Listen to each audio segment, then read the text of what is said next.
buenas noches, bienvenidos a esta edición muy especial de Cara a Cara, aquí desde el Salón Embajadores, la antesala del despacho presidencial, donde nos recibe el mandatario Martín Vizcarra, 135 días después de no ofrecer una entrevista. Presidente, muchas gracias. Usted se ha estado comunicando con la prensa mediante conferencias, rondas de preguntas a las cuales nos hemos acostumbrado, pero le agradecemos en todo caso que después de este periodo nos pueda dar, como dice el nombre del programa, un cara a cara. Para poder aterrizar el mensaje a la nación de 28 de julio, importante, el último que usted va a dar, lo primero que yo le quería preguntar es, vamos a hablar por supuesto de las circunstancias complejas que atraviesa el país, pero cómo esto se amarra, que esto también es lo particular, con la presentación del gabinete la próxima semana. Eso también tiene, ¿no?, un punto especial. Entiendo yo, usted ha trazado líneas maestras para que el gabinete pueda desarrollar, por decirlo de alguna manera, la letra pequeña. Sí, claro. Primero que nada, gracias por la entrevista.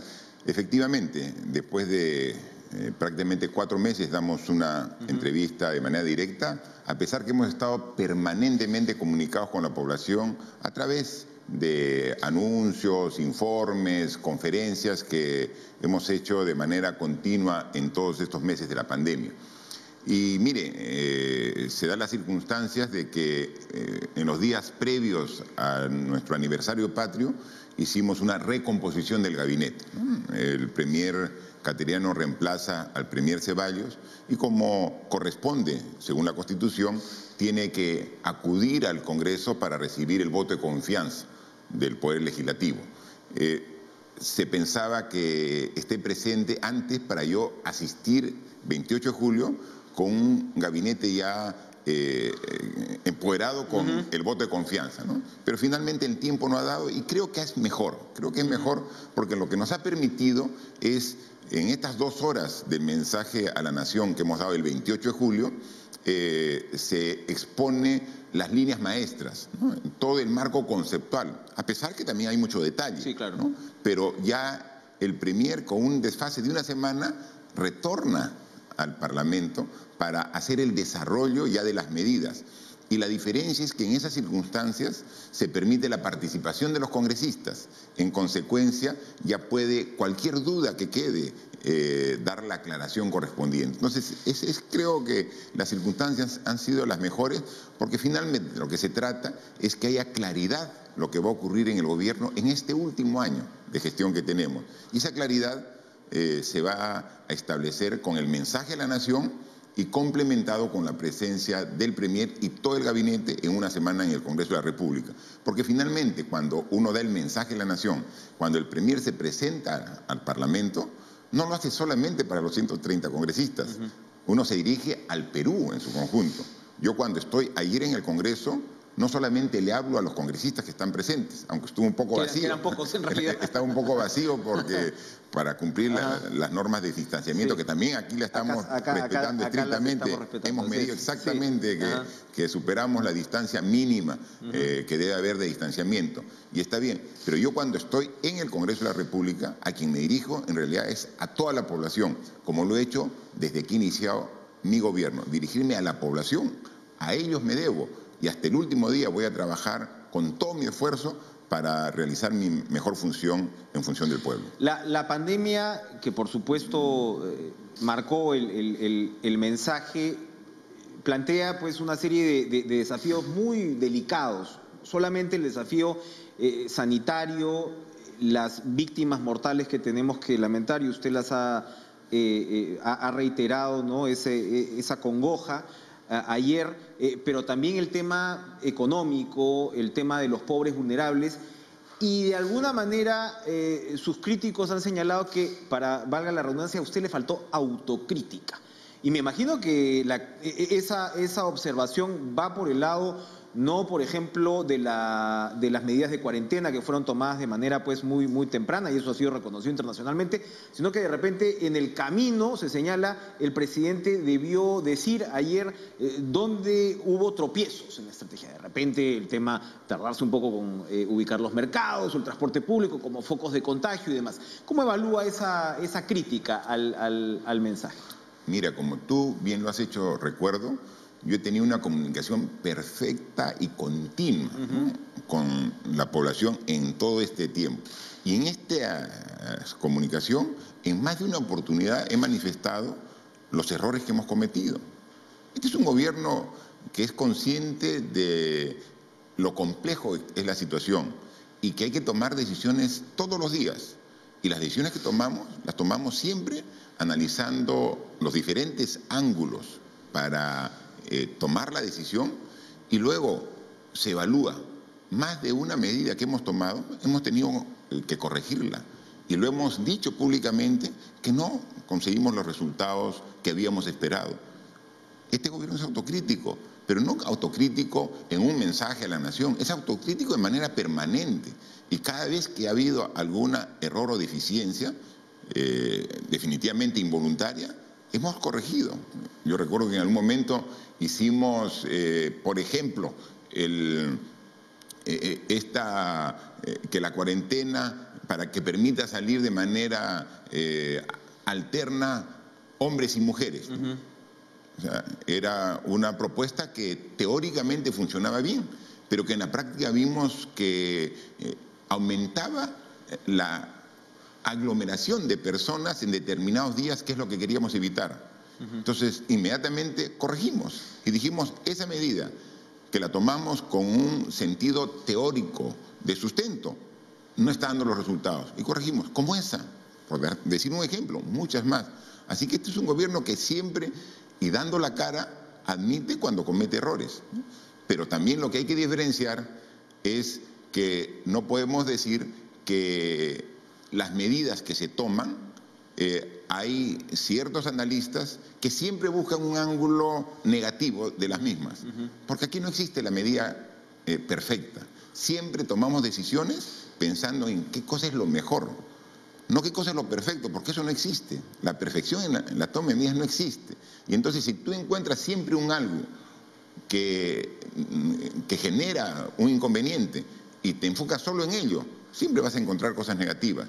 Y aquí lo que necesitamos es buscar todos un consenso para llegar al bicentenario con una mejor posición, como lo hemos explicado el día de ayer en el mensaje de la Nación, planteando este Pacto Perú, que creemos que es sumamente necesario para hablar sobre 5 temas que son sumamente relevantes y que debemos ponernos todos de acuerdo para que esto podamos tener las mejores condiciones para el bicentenario. ¿Quién se sienta en ese Pacto Perú? La particularidad del sistema político es que, claro, en cualquier sistema político uno diría, convoco a las fuerzas del Parlamento, porque se supone que de ahí saldrá el próximo mandatario, seguramente, o el próximo ejecutivo. Pero acá tenemos, pues, partidos que no están inscritos, precandidatos con mucho chance que no sabemos dónde van a estar. El propio premier Cateriano ha advertido que no se repite el tema de las tachas que vimos, ¿no?, en las elecciones pasadas, para tener unas elecciones limpias. ¿Quién se sienta en Pacto Perú? ¿Es solamente los partidos con representación parlamentaria o va a haber alguna forma de abrir la cancha para llegar a esos consensos? No, tenemos que abrir la cancha. No solamente puede ser la representación parlamentaria, porque como bien lo manifiestas, no necesariamente de esa representación parlamentaria va a salir los candidatos con mayor opción para que asuman el mando del gobierno a partir del próximo año. Entonces, vamos a abrir la cancha. Obviamente, tienen que estar los partidos representados en el Parlamento, pero los que también tienen aspiraciones y son parte de los partidos inscritos y que van a postular en las próximas elecciones. Así que vamos a abrir la cancha y va a ser todo un trabajo intenso que lo vamos a hacer a partir del próximo mes, a partir del mes de agosto. Uno de los puntos que usted acaba de repasar, propuestos para esta agenda, es por supuesto el tema de salud, ¿no? Y evidentemente la pandemia nos ha demostrado los límites en nuestro diseño del sistema, evidentemente pues en las limitaciones, y usted de hecho ha anunciado pues un presupuesto de 20.000 millones de soles para el próximo año. Esto es 1.500 millones de soles más, me parece, que el presupuesto finalmente asignado para el 2020. Pero también anunció usted la unificación del sistema de salud, y esto es complejo porque acá las regiones también cumplen un papel, hemos también visto, ¿no?, las falencias ahí. ¿Qué es lo que tendría que hacer Pacto Perú? O mejor dicho, ¿cuál sería su propuesta puesta sobre la mesa al respecto de este escenario de salud que es tan desafiante? Miren, hay una frase que se le atribuye a Einstein, que dice que solo los seres humanos son tan insensatos de querer obtener resultados diferentes haciendo siempre lo mismo.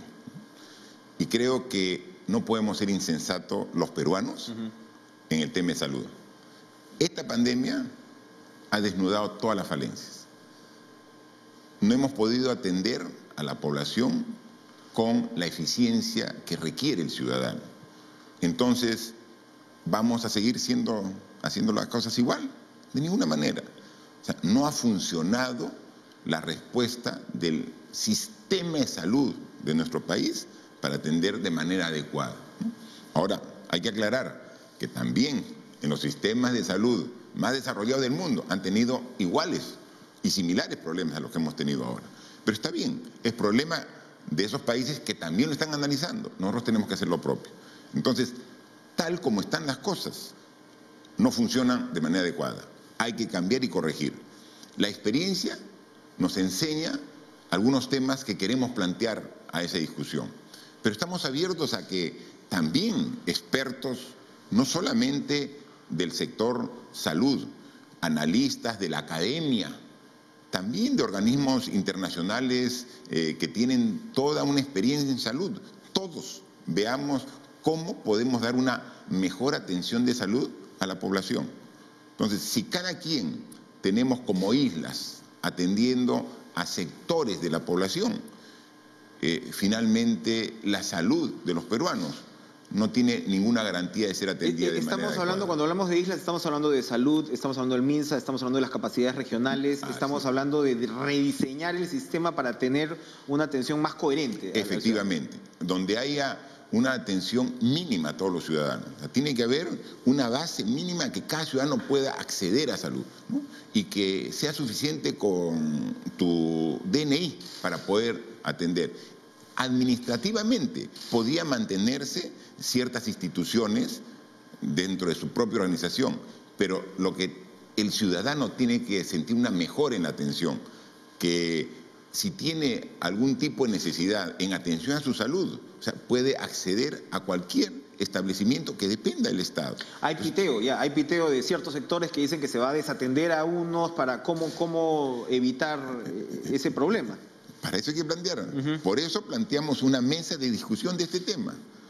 Nosotros no estamos diciendo, miren, la solución es que ahora salud dependa del MINSA, ¿no? O estamos diciendo, en este momento todos los hospitales regionales pasan a la administración del Ministerio de Salud. No va a haber un proyecto de ley la próxima semana o un decreto de urgencia. No, lo que planteamos es, este tema es tan complejo y tan relevante para las condiciones de vida mínima de todos los ciudadanos, que tenemos que plantear alternativas de solución. Y todos están con el derecho de aportar para encontrar esa solución. Pero hemos visto una serie de eficiencias que ahora no vamos a comenzar a dar un listado, pero que en esa mesa queremos decir, mira qué no funciona, ¿no? O sea, no es posible que con tanto esfuerzo se compren las medicinas, los equipos de protección personal y que se envíe. Yo mismo he ido a regiones y he ido a los almacenes y encuentro lleno, y en el hospital la gente me está reclamando. El médico, la enfermera. Un desastre de gestión, entonces estamos diciendo, o sea, eso lo dejamos de lado, nos tapamos los ojos y que siga todo igual. O sea, no puede ser. O sea, tiene que haber algún sistema que tenemos que plantearlo de mejora para que finalmente, aquí lo que se trata es que el ciudadano tenga una buena atención de su salud. O sea, eso es lo que se trata. Y ahora no la tiene, ¿no? Incluso estamos hablando de la situación previa a la pandemia, ¿no? O sea, si tú quieres atenderte, ¿cuántos meses tienes que esperar para que te atienda un especialista, ¿no? Si tú quieres y en función de tu enfermedad requieres una tomografía, se la toman al día siguiente, a la semana, al mes siguiente, ¿no?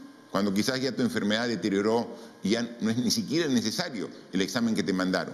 Entonces, pero la capacidad que tiene sistema de salud público está subutilizada precisamente por deficiencias de carácter administrativo. Usted ha estado en los dos lados de la ventanilla.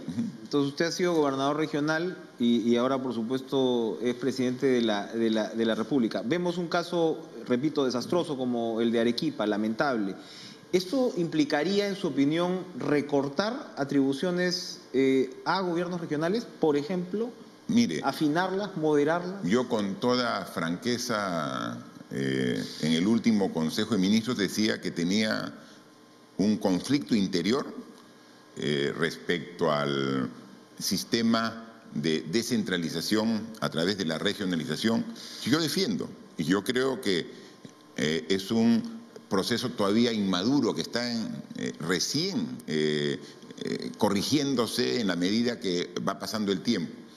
Yo he sido autoridad regional y yo he buscado siempre la eficiencia en mi región para mejorar el sistema de salud, el sistema de educación, y yo creo que sí se puede, pero ¿cómo podemos garantizar un estándar mínimo, ¿no? Y entonces cuando ahora desde el Gobierno Nacional, tratando de atender los efectos de la pandemia, vemos respuestas disímiles en diferentes regiones, decimos tenemos que plantear algún tipo de medida para tener una relación que permita que en determinado momento, cuando falle un nivel de gobierno, inmediatamente pueda suplir el otro. Eso no está claramente definido en la norma y eso es lo que ha generado parte de los problemas que tenemos en la actualidad. Eso es lo que vamos a ver, pero eso no puede haber una persona o una institución que diga esto se hace porque es mejor. Son temas tan relevantes para el país que debe convocar a la participación de todos. Y eso es lo que planteamos a través del Pacto Perú, como uno de los puntos, el punto de salud. No es que decimos la solución es esta y todos la respetan.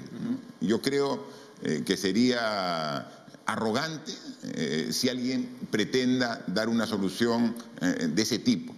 Aquí lo que se requiere es, más que decir, escuchar, consensuar y plantear una solución al problema que lo hemos vivido todos los peruanos. Muy bien, vamos a ir a una primera pausa, pero vamos a regresar. Primero, usted habló de bonos, además. Habló de una extensión de los bonos que se entregaron a 2,5 millones de personas o programados para 2,5 millones, terminaron siendo más de 8 millones de familias y se supone que esto se va a repetir. ¿Qué errores corregir? ¿Cómo podemos correr más rápido con ese proceso? Es la primera pregunta tras la pausa.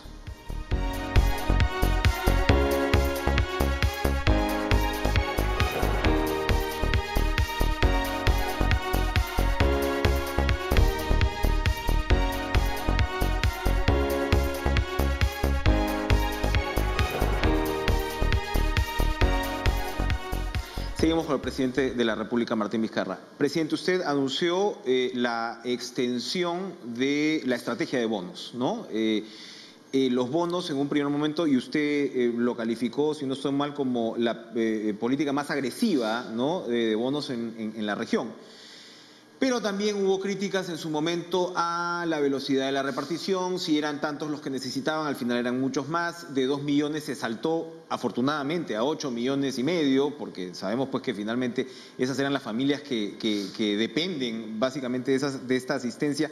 ¿Qué se plantea para esta segunda etapa, para correr más rápido, entre otras cosas? A ver, primero, como dije al inicio, hay que buscar el equilibrio, ¿no? Viene una pandemia de alto nivel de contagio y entonces tenemos que contener la pandemia con la inmovilización social. Y ahí saltan los problemas de salud que hemos hablado y que hay que buscar una solución pensando no ahora, sino en el mediano y largo plazo. Entonces, hicimos la contención que ha sido muy positiva, porque nos ha permitido en esta contención pasar de 100 camas UCI a 1.500 camas UCI. Nos ha permitido pasar de 3.000 camas hospitalares a 18.000. O sea, si no hacíamos la contención, imagínense los problemas que tendríamos ahora, ¿no? Pero en esa contención inmovilizamos a la población y entonces eso afecta a los hogares que se ganan el pan día a día. Y entonces dijimos, hay que atendernos. Rápidamente hablamos con el Ministerio de Economía y Finanzas, el Ministerio de Desarrollo e Inclusión Social, dijimos, ¿quiénes son los hogares más vulnerables? Los que están en extrema pobreza y en pobreza. ¿Cuántos hogares son? 2.700.000, inmediatamente un bono. dijimos, ¿por qué iba a ser 15 días, un mes? Pero hemos visto que este virus complejo lo vamos conociendo día a día y se sigue extendiendo y finalmente continúa con nosotros el virus. Entonces la cuarentena, que comenzó de 15, 30 días, se extendió. Y entonces dijimos, no solamente están afectados los hogares pobres y pobres extremos, sino también los trabajadores independientes, los trabajadores informales. ¿Cuántos son? 700.000. Extendemos el bono para los trabajadores informales. Luego, el ministro de Agricultura, con justa razón, nos dijo, ¿y la población rural que vive básicamente en la agricultura? ¿Cuántos son? Más o menos 1 millón. Se extiende el bono para la población de hogares rurales. Y por último, se vio que había un porcentaje importante de la población que no tenía ningún ingreso familiar, ni público ni privado. Se vio con el padrón y se agregó 1.600.000 hogares. Si sumas los 4 bonos, eran 6 millones de hogares. Dijimos, ya, con eso hemos atendido a toda la población vulnerable. 6 millones de hogares que están en proceso de pago. Y entonces alguien dijo, a mí no me ha tocado. Por ahí, a mí tampoco. Pero si hemos visto el padrón general de hogares, es que hay que actualizarlo. Entonces hemos hecho un esfuerzo usando diversos mecanismos e instituciones, RENIEC, INEI, MIDIS, y finalmente hemos hecho un propio padrón con el listado de todos los peruanos. Y hemos determinado de que en realidad se requiere atender a 8,5 millones de hogares. Y nosotros estamos atendiendo a 6 millones de hogares. Por eso que a partir de la próxima semana vamos a completar. Pero entonces uno puede decir, ¿y por qué no lo hiciste antes? Porque no existía el padrón. Esos son los problemas que tenemos. Uno tiene la voluntad, es más, tiene el recurso para darlo, pero no estás en el padrón. Entonces fuimos a la RENIEC y tenemos a todas las personas con su DNI, pero tenemos que agruparlos en hogares. Y entonces ese esfuerzo lo hemos hecho. Y en estos meses lo que hemos hecho es tener un padrón ya actualizado, que nos dice que hay 8,5 millones de hogares que sí requieren esa atención. Entonces, 2 decisiones importantes hemos tomado en los últimos días. La última semana, es decir, si son 8,5 millones de hogares y has atendido a 6, ya pues atiende a los 2 millones que faltan, 2,5 millones. Ya se ha determinado, están con nombre y apellido, a partir de la próxima semana se los atiende. En agosto van a estar todos atendidos. 6 millones más 2,5 millones, 8,5 millones de hogares. ¿Eso cuánto significa? Más de 20 millones de personas están en 8 millones. Pero como la cuarentena ha sido larga y el proceso de reactivación económica es gradual, lo que hemos considerado oportuno es que no se quede en un solo bono. Entonces, pero ya no vamos a hacer 2,7 millones de hogares pobres y pobres extremos, todo, sino del padrón general de 8,5 millones, el segundo bono de 760, que también se comienza a pagar a partir del próximo mes, y esperemos que en máximo 3 meses tengamos a toda la población con esta ayuda, esta subvención, este apoyo económico, mientras que ya la economía está en todo su movimiento para que pueda generar los puestos de trabajo que requerimos. Esa es la buena noticia. La mala noticia por ese lado es que resulta que el Perú era mucho más vulnerable un porcentaje. Nos hemos congratulado, felicitado en los últimos años de todos los millones de peruanos que han salido de la pobreza, pero resulta que la vulnerabilidad era cuestión sencillamente de que tú cruces una línea rápidamente y cayeras otra vez. Ahora los pronósticos señalan pues que podemos aumentar hasta 10% o más incluso la pobreza. ¿Cómo revertir esta situación? ¿Cómo contenerla? Pero es otro de los temas que hemos aprendido, que era evidente, que lo sentíamos, ¿no? Pero que ahora nos ha hecho evidente esta pandemia, ¿no? Siempre hemos pensado que lo único que requeríamos como país es crecimiento económico. Y mientras que el Perú crecía, todo estaba bien, ¿no? Y entonces veíamos este nivel de vulnerabilidad que tú bien lo has manifestado. No es suficiente crecer económicamente. Sí es necesario, pero no suficiente. Tenemos que crecer, sí, y por eso hay una serie de medidas para el crecimiento económico. Lo que tenemos que lograr que ese crecimiento genere desarrollo sostenible, que eso no lo hemos pensado. En los últimos gobiernos, el principal parámetro que veían es crecimiento económico. Y es decir, si estamos creciendo, es un buen gobierno. No es suficiente. Tienes que convertir crecimiento en desarrollo. Si no lo ligas, si no lo juntas, ahí están las consecuencias. Y eso es lo que tenemos que cambiar. Entonces ahora sí tenemos las políticas de crecimiento económico, pero si te das cuenta, este crecimiento económico que queremos y estamos planteando hacer va ligado con políticas de desarrollo social. El Arranca Perú, que va a generar movimiento económico, te va a generar desarrollo social. Porque está yendo ¿a dónde? Está yendo, por ejemplo, a mejorar los caminos vecinales. Estamos hablando de casi 50.000 kilómetros a pavimentar. Son más de 50.000 kilómetros. Son 1.000 kilómetros de la red nacional y 48.800 de la red vecinal. Pero ¿dónde es? Donde nunca antes ha llegado el Estado. Ese Perú profundo del que siempre hablamos, de manera retórica, poética, ahí estamos llegando con este Arranca Perú. Y no sabes lo contento y feliz que están las autoridades locales, porque lo estamos haciendo a través de los municipios provinciales. Ojalá lo hagan bien. No, pero estamos... Volvemos al tema. No, pero estamos haciéndolo. El responsable es el Ministerio de Transportes.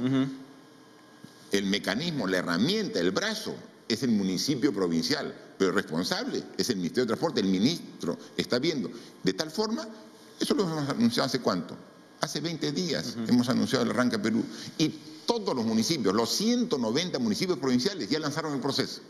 Mire, en menos de un mes, todos han lanzado el proceso. ¿Saben por qué?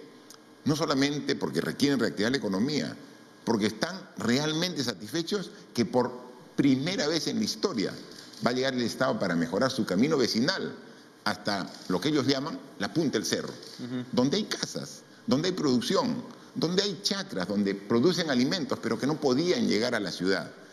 A esas carreteras vecinales, 50.000 kilómetros de mantenimiento, donde va a llegar, donde vive una familia, pero no hay el colegio, y tiene que ir el niño 2, 3 horas caminando a su...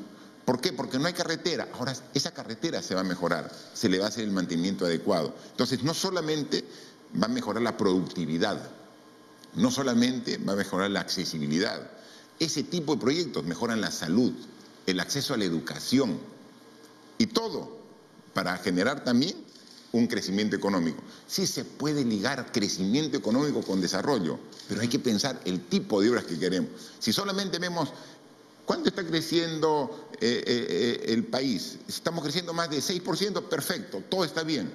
Y miren el nivel de vulnerabilidad que teníamos. Viene un virus invisible y te tiró todo abajo. Cambiemos la forma de gobernar. Esa es la mayor enseñanza que nos ha dejado y eso es lo que estamos planteando en este año de gobierno que nos queda. Gobierno a gobierno, usted ha anunciado 2 líneas de metro bajo este mecanismo, la carretera central tantas veces postergada.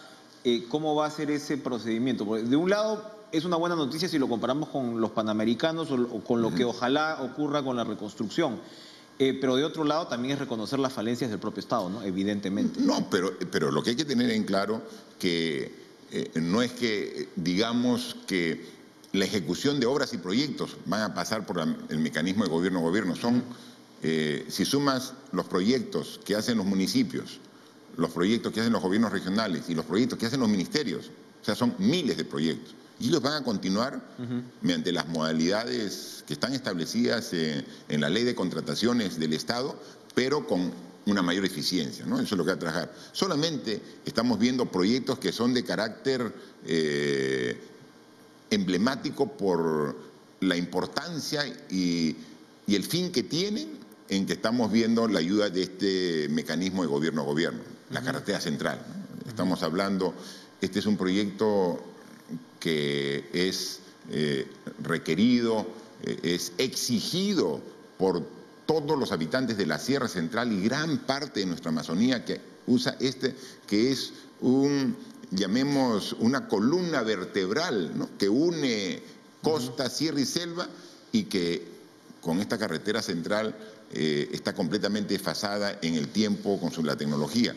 Entonces estamos hablando de una inversión de cerca de más de 3.500 millones de soles para hacer un proyecto que realmente piense en los próximos 50 años de conectividad. Entonces, el transporte urbano en Lima, ¿no? estamos en ejecución de la línea 2 del metro, con 1 y 1000 inconvenientes. Entonces la línea 3 y la línea 4 hay que buscar mecanismos que sí funcionen. Son los que son los que conectan de manera completa la ciudad de Lima metropolitana, que requieren este tipo de soluciones. Pero rápidamente, el tema de contratación después del Estado es un problema. Ahora hay un tema que está todavía en desarrollo, que es el tema de las tablets, ¿no? El Ministerio de Educación, pero nos dice que hay algo que falta ahí. ¿Esto podría, por ejemplo, discutirse también en Sí, Pacto Perú? Sí. Estamos Porque hablando de fallas estructurales, ¿no? El tercer punto que hablamos es precisamente crecimiento económico, es lo que hablamos son 5 puntos lo que hemos planteado. El primero es salud, claramente. El segundo es educación. O sea, tenemos que cerrar la brecha entre lo que es educación urbana y rural. Es completamente diferente. Pero esta es la oportunidad, porque si usamos la tecnología, si usamos la modernidad, podemos eliminar esa brecha, y ese es el reto que tenemos. El tercero es precisamente el crecimiento económico, pero corrigiendo todas estas deficiencias, las deficiencias de mercado, las deficiencias de contratación, que hay que hacer planteamientos. O sea, también ese tema lo tenemos claro para hacer el planteamiento y buscar un consenso, ya no para que beneficie a este gobierno, para que beneficie al siguiente gobierno y pueda con mucha mayor facilidad poder ejecutar obras y no queden elefantes blancos que vemos a lo largo y ancho de nuestro país. Cambiando de tema, ¿qué van a hacer las Fuerzas Armadas hasta el final de año en las calles? Usted ha anunciado también que en el marco de la Constitución van a continuar apoyando a la policía, pero lo ha ligado usted al tema del control de la delincuencia. Hay quienes señalan que ese no es el papel de las Fuerzas Armadas. ¿Qué responde? Mire, cuando en la época de la cuarentena generalizada, porque ahora estamos en cuarentenas focalizadas, la policía hacía el control de los desplazamientos de la población para evitar precisamente que haya la concentración de gente, para que se dé el distanciamiento. Pedimos el apoyo de las Fuerzas Armadas para que colaboren la policía en este trabajo. Y entonces se logró que se inmovilice el 84% de la población. O sea, logramos el objetivo. O sea, se logró contener el flujo, el movimiento de la gente, porque en ese movimiento de la gente es precisamente donde se mueve el virus. Logramos. Pero también tuvimos como un efecto colateral la disminución significativa de la delincuencia. Entonces, hemos dicho que el virus sigue en nuestro país. Entonces, no podemos bajar la guardia, nada. Ni la población, no podemos bajar la guardia, tenemos que seguir manteniendo la distancia. Y en la medida de lo posible, si salimos de nuestro domicilio, tener que usar mascarilla es fundamental. Uso de la mascarilla y la limpieza permanente, agua y jabón. Entonces tenemos que seguir eso, pero también tenemos que lograr una vigilancia de que eso se cumpla, porque hay gente irresponsable. Hay mucha gente que sí cumple, que es la mayoría de los peruanos. Pero por ahí uno ya se entera que ya comienza una fiesta en algún barrio, que ya está un campeonato de fulbito en algún otro, que ya hay una reunión social, un matrimonio, y entonces tan rápido perdemos la conciencia de el enorme daño que puede hacer este virus si no somos responsables. Entonces necesitamos que la policía siga patrullando y que siga patrullando con el apoyo de las Fuerzas Armadas para controlar la pandemia. Pero controlando la pandemia, también estamos controlando la delincuencia. De taquito. Entonces, es como le digo, o sea, queremos seguir controlando, o sea, porque no queremos que haya aglomeración de gente, que no se concentre, no reuniones, que use la mascarilla. ¿Y cuál es el rol del orden y la seguridad? ¿Quién es el que tiene? La policía. La policía tiene esa responsabilidad, pero estamos ahora apoyando también con las Fuerzas Armadas, porque hemos visto que se potencia el resultado cuando las Fuerzas Armadas apoyan y trabajan, como lo han hecho para erradicar la minería ilegal en La Pampa. Han ido juntos y hemos controlado la minería ilegal y ahí estamos manteniendo. Entonces se potencian las Fuerzas Armadas con la policía. Hay que continuar. Ha dado buenos resultados y también un efecto adicional. Ha mejorado el control de la delincuencia, que también es una de nuestras necesidades por atender. Para terminar este bloque, un breve comentario sobre el tema. Usted señaló que se había visto obligado a cerrar el Congreso. Algunos exparlamentarios han dicho que eso es falso. Entonces, en mi opinión, el tema está zanjado constitucionalmente, pero sus críticos dicen que no era obligatorio. ¿Cómo evalúa ahora esa decisión tan trascendente, ¿no?, tomada el año pasado? Obviamente era una prerrogativa que teníamos como presidente de la República después de 2 veces que negó la confianza al gabinete el Congreso, ¿no? Y nosotros vimos de que en estas circunstancias no había otra opción. Había un desencuentro cada vez más marcado entre el Poder Ejecutivo y Legislativo, que quien sufría las consecuencias de ese desencuentro era la población, ¿no? Entonces fue una medida dura, pero necesaria. Y ahora, en retrospectiva, nosotros ratificamos de que fue una decisión correcta, constitucional, y que fue necesaria hacerlo. Muy bien, vamos a ir a una última pausa y regresamos de inmediato para terminar esta conversación con el presidente de la República.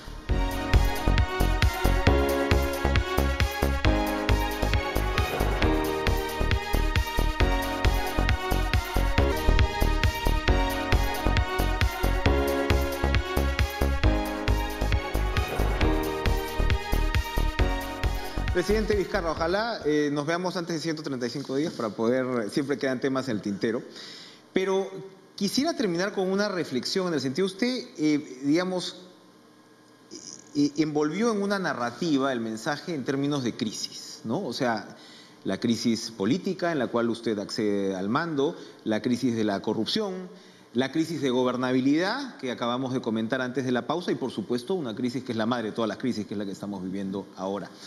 Y a veces pareciera que de repente usted está ante una serie de circunstancias y tiene que encararlas, pero de repente no es lo que hubiera querido. Evidentemente hay muchos puntos que quiso desarrollar, que no los pudo desarrollar, le queda un año. Y la reflexión final va en dos vías. Uno es, ¿cuáles son los temas que le gustaría dejar realmente avanzados que no se han podido ver hasta el momento, en un gobierno breve además, ¿no? Y lo otro es, ¿qué va a hacer de Martín Vizcarra? Porque usted pareciera en momentos tan difíciles que ejerce como de una suerte de árbitro de la vida política, ¿no? Nos dice, acá no hay intereses partidistas, lo cual también es particular del sistema peruano, porque cualquiera podría, digamos, aspirar en todo caso a continuar en la vida política, que me imagino que es lo que usted va a hacer, pero ¿qué va a hacer del futuro político de Martín Vizcarra? Estas dos reflexiones para terminar. Mire, a ver, primera, efectivamente, hemos pasado en este gobierno lo que no ha pasado muchos gobiernos, ¿no? O sea, la crisis económica generada por la pandemia es comparada con la crisis económica generada con la guerra con Chile. Mire, estamos hablando hace más de 100 años, ¿no? La crisis de corrupción, la crisis de gobernabilidad que han generado a un cierre constitucional, el único cierre constitucional del Congreso que ha tenido, porque se continúa en democracia en el periodo más largo democrático que tenemos en la historia republicana. Entonces, mire, todo lo que hemos vivido, ¿no? Y en ninguno de esos problemas graves nosotros hemos sacado el cuerpo. Siempre hemos asumido nuestra responsabilidad. Nosotros, cuando asumimos esta responsabilidad de reemplazar a un presidente que renunció, no sabíamos que iba a venir problemas tan graves como los que hemos tenido. Pero desde que asumimos, aquí estamos. Y siempre dispuestos a tomar las mejores decisiones en favor de la población, asumir de esas decisiones las consecuencias que correspondan. Y así lo vamos a hacer hasta el fin de nuestro mandato. ¿Qué corresponde de aquí a fin de año? Dejar encauzado el Perú del Bicentenario, con estos 5 puntos básicos que son fundamentales. 2 son de carácter social, salud y educación. 1 es de carácter económico, ¿no?, que es el crecimiento. Otro es institucional y democrático. Y uno que engloba a todos, que es el tema de la pobreza. Entonces, esos 5 puntos que los venimos trabajando, no queremos que queden sueltos y que luego el próximo gobierno ve cómo nos hace. Queremos encauzar. Por eso creo que si dejamos ese legado con una conformación política más adecuada para que podamos tener una mayor participación ciudadana en las decisiones que tome el futuro gobierno, creo que sería lo mejor. O sea, cuando hablamos de referéndum, no se hace referéndum, por supuesto, ¿por qué no? Hay que escuchar a la población. O sea, no debemos dejar de una democracia meramente representativa como la que tenemos, donde soy elegido y me olvido de quien me eligió, ¿eh? Después de 5 años te rindo cuentas. No. Una democracia no solamente representativa, sino participativa, donde permanentemente escucho a la población. Hay que buscar esos mecanismos. Lo hemos usado, miren, en un gobierno corto, con problemas, con crisis, hemos hecho un referéndum. Y la población te explica y te expone lo que sea. Eso es lo que queremos dejar nosotros, ¿no? Y entonces, encauzado de esa manera, el Perú del Bicentenario, obviamente no se van a repetir estas 4 crisis en el próximo gobierno, va a tener todas las bases para enrumbar toda nuestra enorme potencialidad que tenemos como país. El Perú es un país maravilloso, es un país con enorme potencialidad. Entonces, con reglas claras, con la visión y el consenso político, podemos lograr el desarrollo que todos ansiamos. Y eso es lo que queremos dejar como legado al 2021. ¿Y usted va a mirar desde el balcón? Nosotros, el 2021, nosotros, antes yo de hacer política, que es reciente, yo estoy en política hace menos de 10 años. Toda mi vida profesional la he desarrollado precisamente en mi actividad de ingeniero, ¿no? Entonces, lo que yo pretendo es regresar a mi actividad profesional. Y si puedo colaborar con mi opinión, con mi participación en lo que quieran, me pondré siempre a disposición de las autoridades, como siempre lo he hecho en mi vida, ¿no? O sea, yo he colaborado primero con mi tierra, Moquegua, cuando he trabajado allá, a través de las diferentes instancias que he participado, colegio, ingenieros, gobierno regional, municipio, las veces que me han llamado sin tener ningún cargo, ¿no? Y estoy a disposición del país a partir de 2021 para lo que se me requiera. Pero mientras que eso, seguiré haciendo mi desarrollo profesional. Soy ingeniero, soy constructor y es una profesión que me apasiona, en la cual yo retornaré a seguir mi vida de aquí en adelante. Y ahora, yo cuando entré a la política tenía 4 hijos como presidente. Ahora salgo, ya tengo 2 nietos. Así que también la familia crece. Política reproductiva. La política reproductiva. Así que contentos y dispuestos a colaborar en el lugar que nos encontremos. Gracias, presidente Martín Vizcarra, por recibirnos aquí en Palacio de Gobierno. Gracias a ustedes por acompañarnos y sigan en la programación de TV Perú, sigan con Código 7. Que tengan una excelente noche.